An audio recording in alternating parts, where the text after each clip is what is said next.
of course, been watching live coverage of the Newzroom murder trial, but there have been several developments in the last few hours about other stories. And we start with the leader of the EFF, Julius Malema, now tweeting that he'll only apologise to the group Judges Matter in hell, after he made claims without evidence against the magistrate hearing the case that he illegally fired a gun into the air in East London 5 years ago. Last week, Malema claimed that the magistrate actually interrupted her judgment to receive phone calls, he said, from President Cyril Ramaphosa, the Public Enterprises Minister Pravin Gordhan, and the head of the NPA, Shamila Batohi.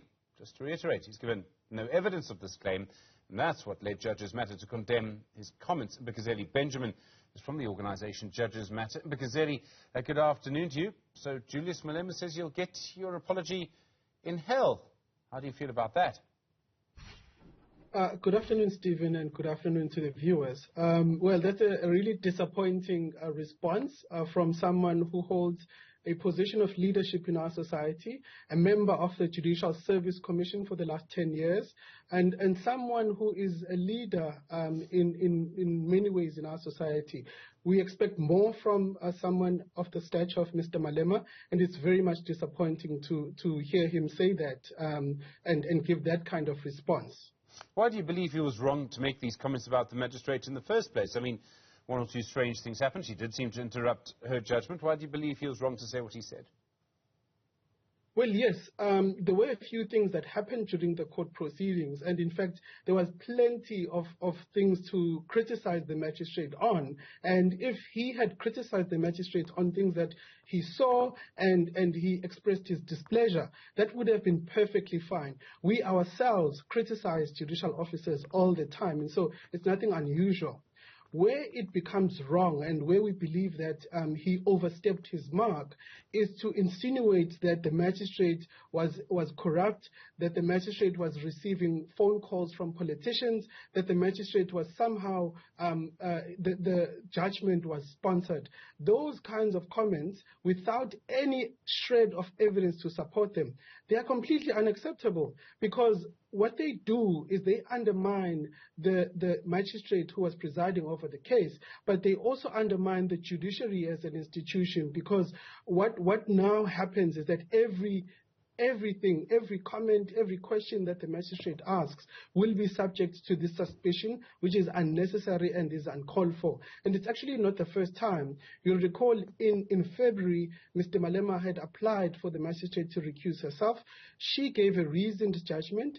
Mr. Malema never said anything about the merits of the judgment, nor did he mention anything about the merits of the judgment of last week. He didn't even appeal those judgments. And so one does ask, what is the purpose of the comments that he makes, those unsubstantiated comments, what is the purpose of them? And the only conclusion that we can see is really to intimidate the magistrate and to undermine the judiciary, and which is why we say that he should retract those comments. So for you, this is about deliberate intimidation. That's what you say. We think so. This for us is about judicial independence and the protection of judicial independence. It's not necessarily about the magistrate herself, which is, of course, she's an important person in this, but we are concerned about what his comments do to the institution of the judiciary. And of course, Mr. Malema is also obliged by the Constitution itself to uphold and protect the judiciary, not only as a member of the Judicial Service Commission, but also as a member of Parliament. The argument will come, and I'm sure he will make it, and I think many people may agree with him, that he has the right to freedom of speech, and if he feels that he's a political victim in a court case, that he has a right to say so. Well, absolutely. He has the right to freedom of speech, like all of us do, but that right is not unlimited. It does not have a carte blanche for you to make unsubstantiated allegations of corruption against a judicial officer.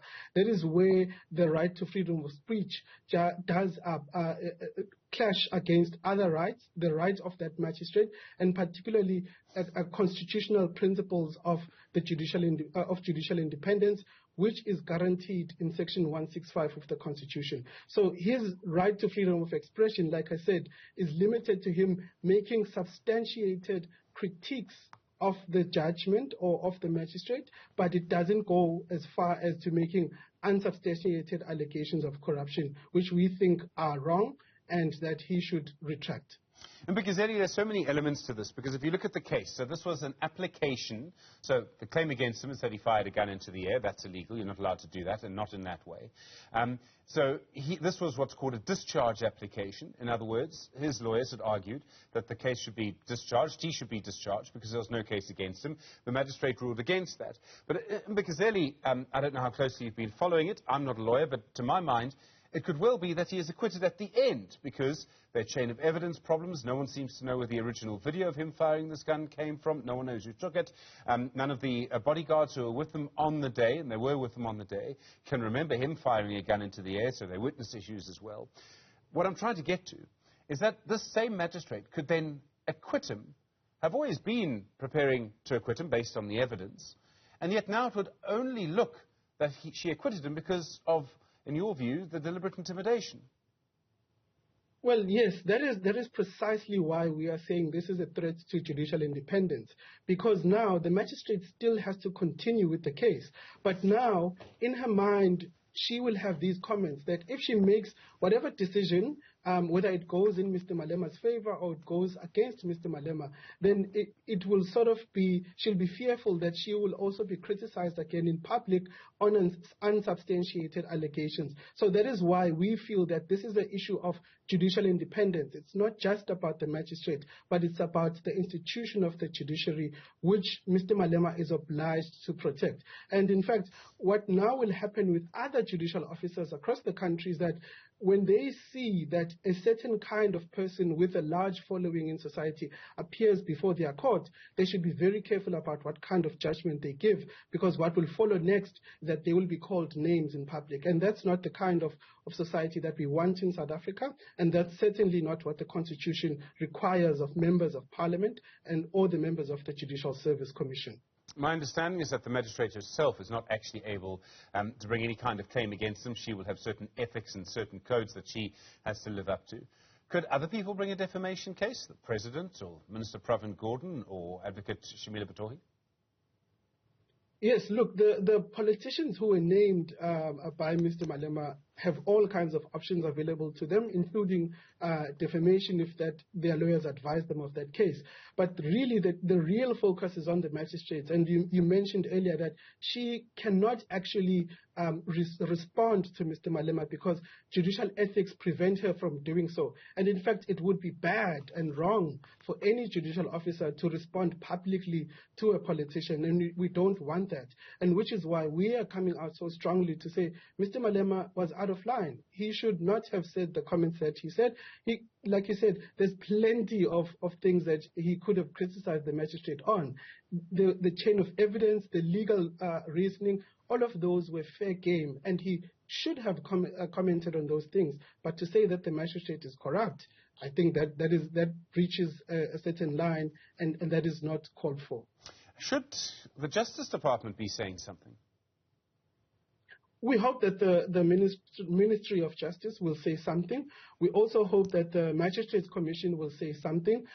We hope as well that the organized legal profession, including judicial officers' organizations, should be saying something, because, like we said, this is a threat to judicial independence. And judicial independence is not for the benefits of one person or another. It's for the benefit of all of us. And the irony in all of this is that the EFF, since its founding 10 years ago, has been one of the strongest users of the courts. And so it's really in their best interest for them to protect the judiciary, because it has been there and it has been working for even opposition parties like the EFF.